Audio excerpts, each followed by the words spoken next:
oath keeper. As an officer in the United States Army, I took an oath to support and defend the Constitution of the United States. Not the flag, not the president, the Constitution. And I swore to hold full faith and allegiance to it. Not parts of it, not parts of it for me and some for somebody else. The whole thing, all the time. That means our construct of government, which is based on the Constitution. Separation of powers, the use of the judiciary, the roles that each of these play in running our government, and the role that I have in defending what the Constitution has allowed us to develop over the last almost 300 years. This oath that I took doesn't expire. I took it when I joined. It stays with me when I'm out, and I focus on it from time to time based on what's going on in the country and what's going on in the world. I hear things. I hear people who talk about the Constitution as if they can pick and choose which parts are good and which parts are bad, which parts they can support and which parts are for somebody else. They pick and choose when the constitutional structure is in their favor, they're cheering. When the constitutional structure does not result in something that they wish to have, then it's bad. I am an oath keeper. I stand by my oath for all of the Constitution, for all people, all of the time. I don't get to decide what's constitutional or not. That's kind of why we have the court system, especially the Supreme Court. My boss at some point became the commander-in-chief, right? The President of the United States. But even in matters of national security or in danger to the country, that office, the executive office, can only act within the construct of what is constitutional. They can't make stuff up. Our Congress, as energized as they can be, and sometimes they don't like each other. And they might come up with laws that some of us like and some of us don't like.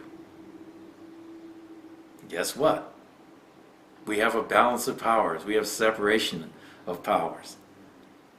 Now, I have to agree, sometimes it gets messy. Sometimes we yell and scream at each other. But at the end of the day, it is the Constitution that has determined the framework that we have to live under. Because without that, it's chaos. You and I, as individuals, don't get to decide those things. We can argue for, we can even sue and file suit on behalf of something. But at the end of the day, the outcome is going to be the outcome, and we have to live with that if we believe that we are a nation of laws. If we believe, as oath keepers, that we will put our full faith and support behind the construct of the Constitution. I am an oath keeper.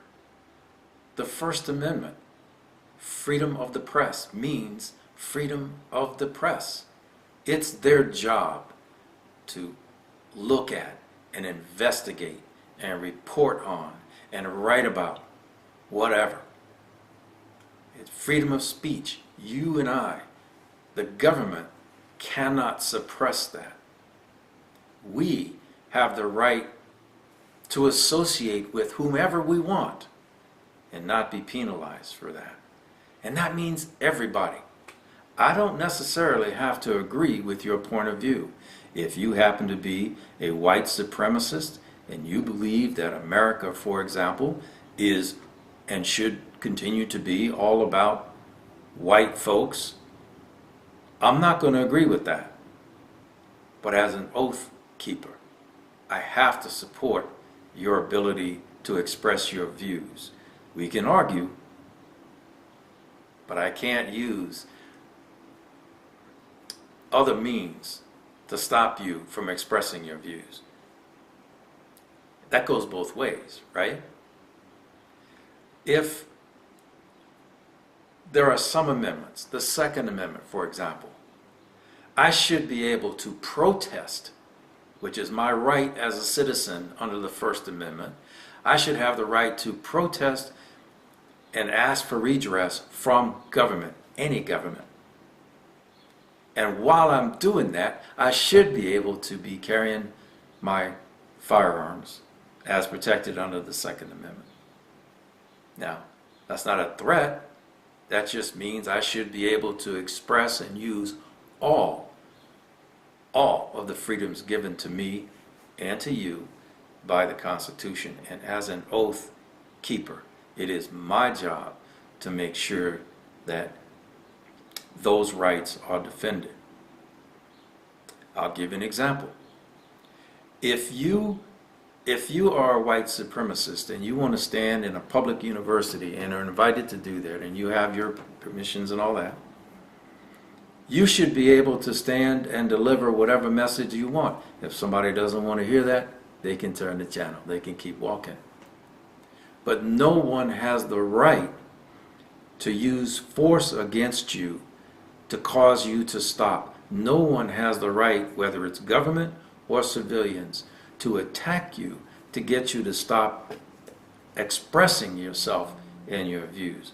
That is wrong, and it is against the Constitution, and I am an oath keeper and must defend your right to do that, even though I disagree.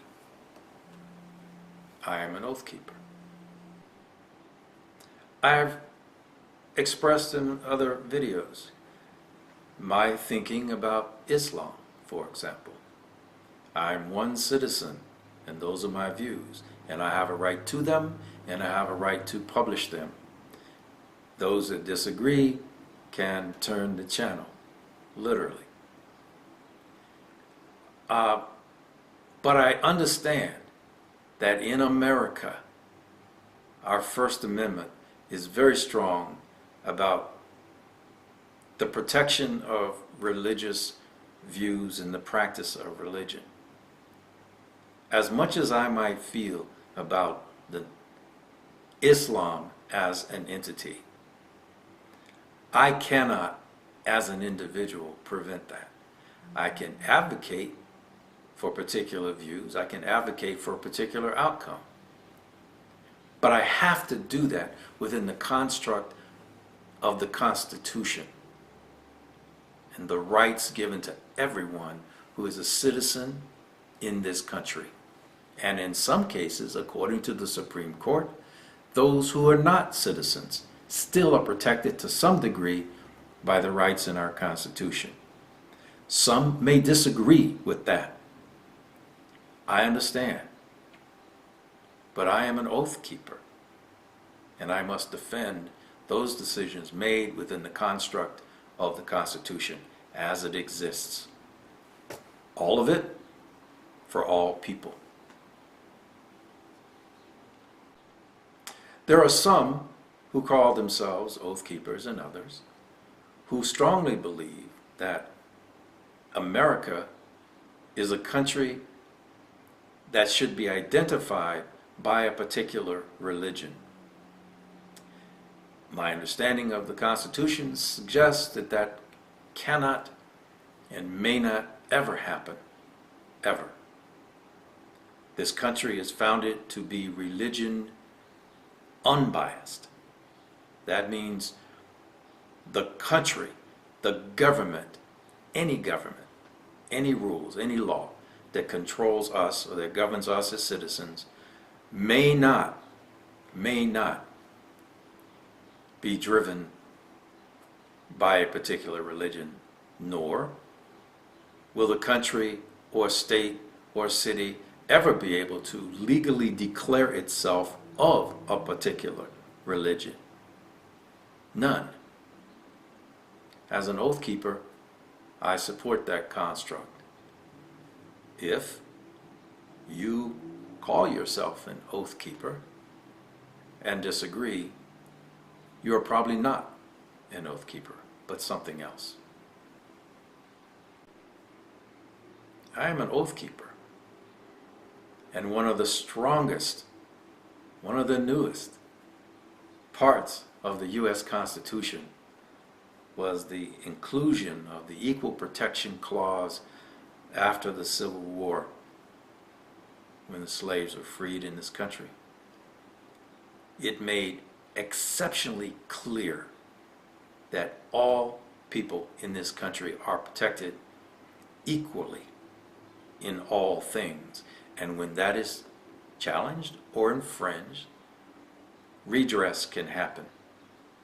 That wasn't always the case in America, but it is today.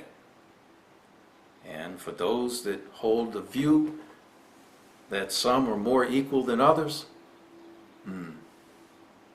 if you call yourself an oath keeper, you are not. So I end this by challenging you. Ask yourself the question when you understand the Constitution and the form of government that we have. Are you an oath keeper, or are you something else? As always, thanks for watching. Carry on.